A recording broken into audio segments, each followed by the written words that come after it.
I'm a dinosaur.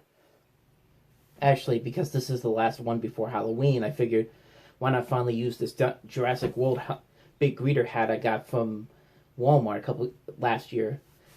But anyway, let's talk about this week's matchup. The Steelers are coming off the bye week, and yes, I'm literally going to be doing this with the mask on. So yeah, Steelers are 2-4 right now. Baltimore has a comfortable lead in the AFC North right now at 5-2 because of that win against Seattle. How did that happen? Cleveland's coming off the bye week. They got a matchup against New England. Good luck with that. And Cincinnati's still Cincinnati. So this division is still pretty much wide open at this point. But moving to the Steelers, this week they have Monday Night Football. They've got the Dolphins, who are winless at this point, although they played a pretty good game last week against Buffalo, but they ended up not winning. And that's what scares me about this week. I mean, the Steelers have been notoriously known for playing down to their opponents for many years. But I just have this feeling that because they're down right now and they're losing a lot of ground in the division by not winning these close games that they've had, I think they have to. I think there's more of a sense of urgency now to get this thing going now more than ever now with Mason Rudolph under there, because they're not technically out of the playoffs right now, but if they don't start winning these next couple of games, they're going to be gone quickly, and you do not want to be the team that loses to a winless team, especially a team like the Miami Dolphins, a team that's not only winless right now, has beaten you so many times when you could have easily beaten them, but they also have your first-round draft pick because you traded it to them to get Minka Fitzpatrick, which has been a big addition to the defense. But you don't want to be that team that loses to a team that has not won a game. And there are just so many things going on with this Miami Dolphins team that kind of scares me. The fact that Ryan Fitzpatrick is going to be the starting quarterback for this game has me worried. And if you know the history of Ryan Fitzpatrick, he has never won a game against the Steelers. Something's got to give in that game, and I'm afraid that that's what's going to happen. Plus, I don't know. I just have the feeling that today's loss to the Miami Hurricanes for the Pitt Panthers just seems like a bad omen going into Monday. But I have to believe the Steelers have to be ready for this game. I think I think they have to win this game to keep themselves in this hunt. Yeah, this is not easy for me to do. This thing gets sweaty quickly, so I'm going to finish this up, damn it. But, yeah, I think the Steelers can win this game. I think they should win this game. I really don't know why this is a Monday Night Football game. The only thing I can think of is because the 2007 game that they played, which was a muddy, sloppy, rainy mess, and ended up with Pittsburgh winning with a field goal in the last, 20 seconds. It was literally 3-0, the final score for that game. I think that's the only reason why this is a Monday Night Football game. Obviously, this should be a much closer game because of how Miami played last week and how they've gotten better as the week's gone on. They've almost won a couple of games.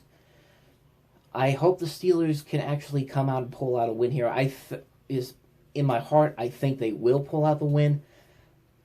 I just don't know what would happen if they lost this game. I'd probably lose it. I'd probably snap. But I don't know. I mean, but obviously I'm going to go with the Steelers for the win in this one because I don't think they can afford to lose any more games at this point. They have at least 9 winnable games coming up in for the rest of their season. So there's still a chance for them to get to the playoffs. They have a pretty favorable schedule going forward.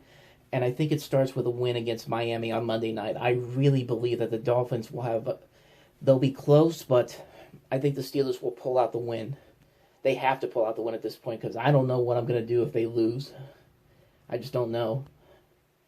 For all you know, I might be wearing this by the time the game's over. But we will see what happens on Monday night. Welcome back, and time now to beat the bus. None of you would believe me when I said the Ravens would beat the Seahawks. They did. So now, Jerome, I'm 2 games up on Chase, 3 up on you. I know this might not last, so let me enjoy it. But you did it. You called it. You called it. It's like Halley's Comet. That's right. 84 years or so. All right, Steelers-Dolphins. probably don't even have to ask, but who do you have? I'm going with the Steelers. I don't think the Dolphins have enough firepower. And plus, the Steelers, they are very, very tough to beat, especially on Monday night, especially at home. I'm going with the Steelers. Needless to say, all three of us going with the Steelers to win. If you want to bet against the line, the FanDuel Sportsbook line, as of this show taping, is Steelers by 14.5. Wow. Big line. Some big spreads this year. Yeah. Bengals at the Rams. We all have the Bengals to remain winless out in L.A. The FanDuel Sportsbook line is Rams favored by 13. Browns, Patriots. Again, all of us in agreement. The Patriots will win. The FanDuel Sportsbook line, as of this moment, Patriots by 13. Check sportsbook.fanduel.com for the up-to-date betting line. Tom Bianchi, Charlie Batch, Rich Roll's review. It's time for the picks, which have been horrid for the most part. So I think we're all going to agree on this one. But before I do that, real quick, your recollections of the Monday night game that we talked about, 3-0. All that rain preceded by all that football, a sod change, floating sod. I mean, what was it like for you? It was unbelievable. You're talking just walking on the field and you're seeing all of that sogginess on the field, and all of a sudden it's raining the entire game. It was just one of them games you look back like, wow, that's a memorable game only because we remember that punt being stuck in the grass. That was a 3-0 game. What do you expect? Do you expect the Steelers to win big? I do. Our defense, they'll go out here and create the turnovers, and this team will won't even be close start to finish. Steelers win 31-17. Rich? I like the Steelers 28-13. I think the offense will get going. It might take Mason Rudolph a little bit of time, but I like what James Conner's doing out of the backfield. That'll continue to happen, catching balls out of the backfield. Maybe this is kind of a breakout game for Juju Smith-Schuster. I like the Steelers to win 28-13. Yeah, it's an easy pick. At least it should be. I like the Steelers 31. Nothing's easy, Bob. No, I know. Our record. No, it is not. No, it is not, especially this year. Because they haven't won, and they're trying to get the #1 pick, you'd think. Should be an easy one for the Steelers, who really need it badly. Real quick, Charlie, I want to ask you about your event coming up. Your event, the Best of the Batch Foundation. You know, Ryan Fitzpatrick, 0-6 lifetime against the Steelers. He said you feel the next day when you play It's this not team. easy. It's It's not easy at all. Well, that got scary there for a little bit. Didn't start off too well, but you know what? They got the win in the end. Let's take a look at some of the highlights, because I didn't see the whole game itself because I had to work, but let's take a look at some of the highlights from the game. And like I said, this game started off really rough.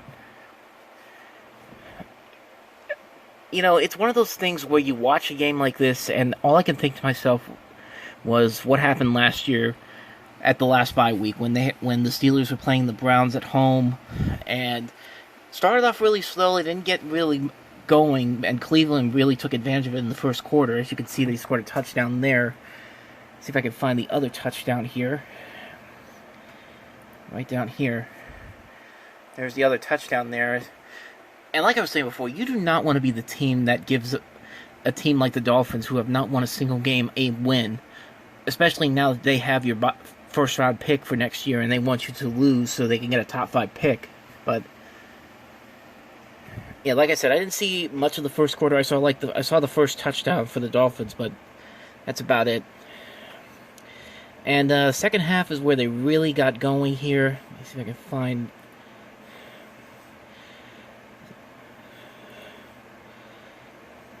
And then oh, this is what I wanted to show. It was nice to see this. See Minka Fitzpatrick get some poetic justice from the Dolphins picking them off. That was the play that led to the touchdown afterward. See if I can find that one. I didn't see this flag though, but here's the touchdown from before. This is a really cool touchdown. Like Deontay Johnson has that wide open lane. But watch James Washington at the top right there. Just pummels that guy, takes him down. Kind of reminded me of what happened last year in Tampa Bay when Vance McDonald just pelted Chris Conte for the 75-yard touchdown. But that was the momentum shifter right there for the Steelers. And after that, they really just took control of this game big time. I think after that, the Steelers really didn't. That was one of the low points of the game when Chris Boswell missed the 54-yarder. That's his first miss of the season, actually. But yeah, this is where I think the Dolphins really didn't have anything left to do here. Like, there's another pick by Minka Fitzpatrick, and that's just, for a team that's trying to get a win you have a lead at 14-10. I just don't see what the point of doing that is if you're Ryan Fitzpatrick. Like, I know you haven't beaten the Steelers in any of the times that you've played them, but you've got a lead. You got to preserve that lead somehow. That's why I don't think this Dolphins team really isn't doing as well. They're as bad as they are, and the Steelers just took advantage of them on every single move here. See if I can find. This was nice, the touchdown for Juju Smith-Schuster here. Like, watch this catch right here. I mean, just look at that. Like, that's one that could have easily been picked off, but yeah, that was just a great play right there. And I'm glad to see Juju Smith-Schuster getting a big game like this tonight, because he really needed it. Just took it over that guy. And, what else do I want to say here? I'm trying to see if I can figure out another play here, but oh, this was a big play right here. Like, I watched this and I thought, okay, they got the first down here, but then this right here was interesting. They had the fullback right there, and he could have easily just run it in there, but then, and when Mike Tomlin challenged this, you have to remember that Mike Tomlin hasn't challenged anything, hasn't had a successful challenge in 2 years. And I thought, with challenging this, I thought he was going to lose it, but you can see right there, knee was down before the ball crossed the goal line. That was apparently enough to overturn it, because that was a huge play that kind of swung the momentum back over to Pittsburgh in this game. Let's see, where do I want to go here? Trying to find some interesting plays here. Oh, here we go. Here's another touchdown.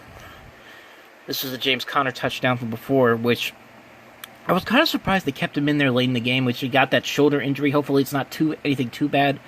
Hearing some good things right now, but there's the touchdown. I didn't think this was actually going to be a touchdown, because if you watch the instant replay, it didn't look like the ball completely crosses the plane, but see if they show it in this. That's close. That's really close. But again, that was the big momentum shifter. And then I'm trying to see if I can find the next play here. I think this was the TJ Watt strip sack. No, that wasn't it. No, this was the Mark Walton fumble, because like look at that. Like, look at how they pushed that out of there, but let's watch that again. And I know I'm not really talking a whole lot, but I don't even think Mike Hilton even did that much to force that fumble. But watch. Yeah, like, at least right there it doesn't look like he did, but when I guess when they showed it on the instant replay they did. So that was another big play. I don't understand why Mason Rudolph kept throwing it down the field like this. Like, he was trying to get that big play right here. Here, you've got the lead. You've got 8:26 to kill. Kill the clock. Here's the TJ Watt sack fumble. And I didn't think this was going to be a sack fumble either, because, like, you don't see it here, but when you see it on instant replay, it didn't look like that TJ Watt had complete control of it before Fitzpatrick went to the ground, but there it is, right there.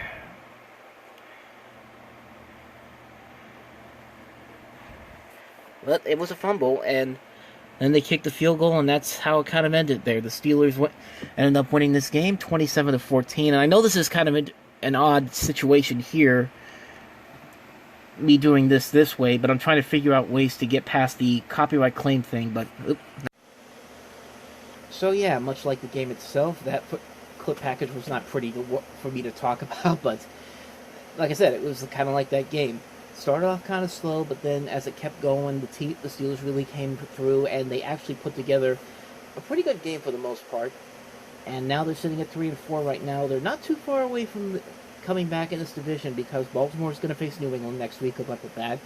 Cleveland's not doing well right now, and Cincinnati is, like I said, it's Cincinnati. But Steelers have the Colts coming up this week.